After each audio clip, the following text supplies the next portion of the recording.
The democratic process has been a moving experience for the Minnehaha County Auditor's Office in recent years. The pandemic closed the county administration building, so absentee voters had to cast their ballots in the 2020 elections at buildings located across the street. Election workers returned to the administration building for the summer's primary, but their headquarters on the second floor has now moved to the newly renovated third floor. Perry Groten finds out how leveling up a flight will set the stage for the general election, which is now just 2 weeks away.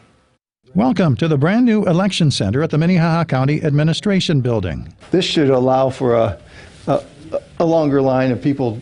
A walk down the hallway leads into the voting room where there are 20 booths for people to cast their ballots early. I think it'd be good for the public. I think it's a much better space. There's more room. I think just the traffic in general can flow better. That extra space and improved flow is important to keep the line of voters moving. Oh, I love it. It's great, easy to get to.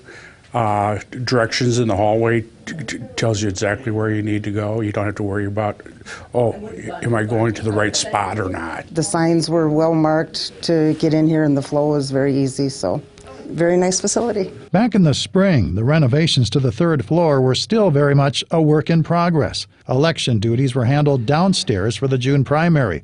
But now that the remodeling is complete, absentee voters have to move up another flight. That might be a little bit inconvenient for some of the voters, but we do have an elevator they can take. The election center also includes a secure room where unmarked ballots are stored and where dozens of workers will process mail-in ballots on Election Day. It just works out well to have a space like this right beside the absentee voting space. Another secure, climate-controlled room stores the 4 tabulating machines that will count the votes on election night. That will take place in the new county commission chambers that started hosting meetings in July. So we will line the 4 tabulating machines up here, and then behind them will be each one of the tabulating machines. We assign a resolution board, so if there's any questions on a ballot, they review those and make some determination. The commission chamber also features glass panels that will allow the public to watch the vote count unfold through the night.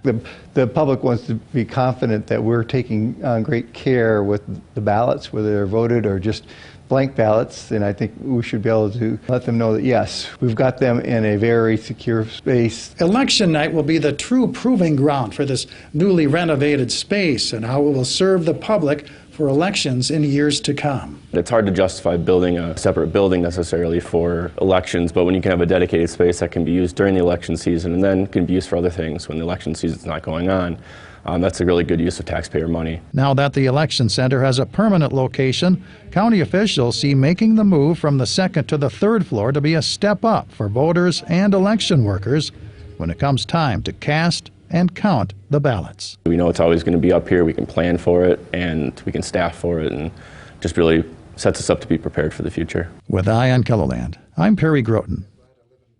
Another renovation project is taking place just below the election center. Workers are remodeling the state's attorney's office to make it more centralized. That project is expected to be completed later this year. The total price tag for renovations for both the second and third floors is $2.3 million. If you're a registered voter, you can vote absentee until November 7th. Well, coming up next.